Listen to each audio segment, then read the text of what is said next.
अगर किसी भी साधक को अपने स्वास्थ्य से संबंधित अगर कोई तकलीफ ठीक करनी है तो सबसे पहले उसको अपनी प्रकृति को जानना होता है। तो प्रकृति क्या है? मनुष्य के शरीर की समय पे उठना, खाना, सोना, जीना, जीने की जो शैली होती है वो एकदम प्राकृतिक रूप से होनी चाहिए। रात सोने के लिए है, दिन काम करने के लिए, और सवेरे का वक्त जो होता है वो सोने के लिए नहीं होता, वो उठने के लिए होता है। और रात का जो वक्त होता है वो काम करने के लिए नहीं होता, वो सोने के लिए होता है। ये सब चीजें, ये की वैल्यू या इन सब चीजों की जो वेव्स हैं या उनके जो पावर्स हैं वो कब समझ आती है? जब आप इस पे जिएंगे, जब आप जीना शुरू करेंगे, अपनी अपने लाइफ स्टाइल को या अपने जीवन को प्राकृतिक रूप से जीना शुरू कर देंगे। सुबह के टाइम में उठेंगे, रात के टाइम में जल्दी सोएंगे, और भूख रख के खाना खाएंगे, तब आपको इसकी वैल्यू समझ आएगी, आपके शरीर को समझ आएगी, और फिर आप इस योग्य होंगे कि आप अपनी तकलीफों को या अपनी परेशानियों को, चाहे वो शारीरिक हो चाहे मानसिक हो, खुद ही ठीक कर लेंगे। बहुत बहुत ज़्यादा बहुत ज़्यादा अगर बड़ी समस्या है तो आपको उसमें गुरु की जरूरत पड़ सकती है। मतलब ईश्वर रूपी जीवन आपका अपने आप होता जाता है।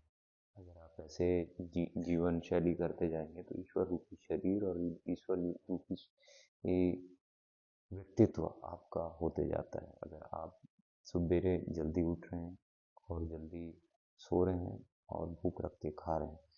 अब यहाँ पर कई लोग बोलते हैं कि योग क्यों क्यों जरूरी है योग? बहुत बार मेरे को आता है कि हमसे योगा नहीं हो पाएगा, या हमसे हम उठ नहीं सकते। देखिए, सबसे पहली बात तो आपको ये चीज समझने की आवश्यकता है कि आप अगर नहीं उठ सकते तो रात जो जाग रहे हैं आप कर क्या रहे हैं? अगर आप काम कर रहे हैं तो डजेंट मैटर, लेकिन काम करने का भी मैंने आपको बता दिया है कि आप शाम के जल्दी सो जाइए फिर रात के उठ जाइए। मतलब जो साइकिल होता है उसे मत बिगाड़िए। जैसे आपने नींद पूरी कर ली अपनी शाम के सो के, या दोपहर से शाम तक सो के, तो एक साइकिल बना रहा कि काम, और फिर आराम, और फिर काम। ये जो साइकिल बना रहा है, ये साइकिल नहीं बिगड़ती। तो ये जिस दिन आपको ये चीज समझ आ जाएगी तो आपको शारीरिक जो तकलीफें सीधा रात जागने से जो होती हैं वो कम हो जाएगी। ऐसा नहीं है कि आप मेरे बताए हुए तरीके से अगर चलोगे तो आपको परेशानियां या दिक्कत नहीं आएगी, तब भी आएगी दिक्कत। इसमें जो सबसे बड़ी दिक्कत आती है ना, वो किस चीज की आती है कि आदमी जब अपना साइकिल बिगाड़ लेता है तो वो अननेचुरल लाइफ में आ जाता है, अप्राकृतिक जीवन में आ जाता है। जब वो अप्राकृतिक जीवन शैली को जीने लग जाता है, तब उसके शरीर के अंदर में सबसे पहले जो जो चीज कम होती है, जिसकी जरूरत सबसे ज्यादा होती है हमारे शरीर को, वो है प्राणवायु। तो जो प्राणवायु जिस शरीर पे कम होगा, उसे ऐसे भी समझ सकते हैं हम कि ऑक्सीजन कम हो जाएगी, ऑक्सीजन का इंटेक आपकी बॉडी से कम हो जाएगा। तो जो ब्रेन होता है ना, वो 50% ऑक्सीजन से चलता है, या 30% आप मानो कि ऑक्सीजन से चलता है।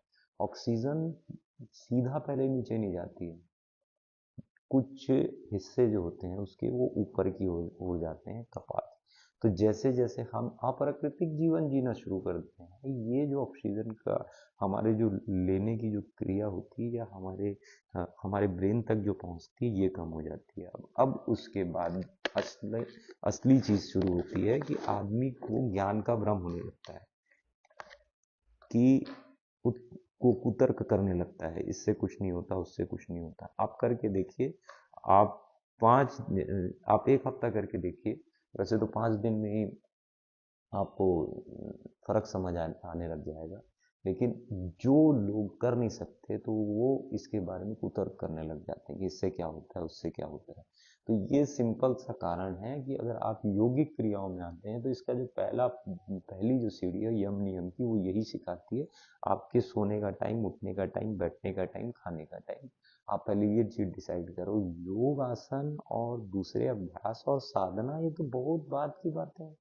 बहुत बाद में आएगी। योग आसन नहीं होता हमसे बोलते हैं, और ये क्यों, ये नहीं होता, वो नहीं होता। तो ये जो यम नियम है, ये भी योग अभ्यास या अष्टांग के अंग हैं। तो इसीलिए मैं बार बार कहता हूँ कि योगिक क्रिया या योग की आवश्यकता तो हर एक व्यक्ति को हर एक जगह पड़ेगी ही पड़ेगी। क्योंकि जब तक आपका शरीर है, और जब तक आपका शरीर है चलत स्थिति में, जब तक प्राण है, और जब तक प्राण है, जब तक आपको स्पष्ट रखने के लिए उसको गहरे करना पड़ेगा या बराबर रूप से करना पड़ेगा। हरिओम। मैं योगाचार्य शिवाय, doctor in naturopathy and yoga से। हर हर महादेव।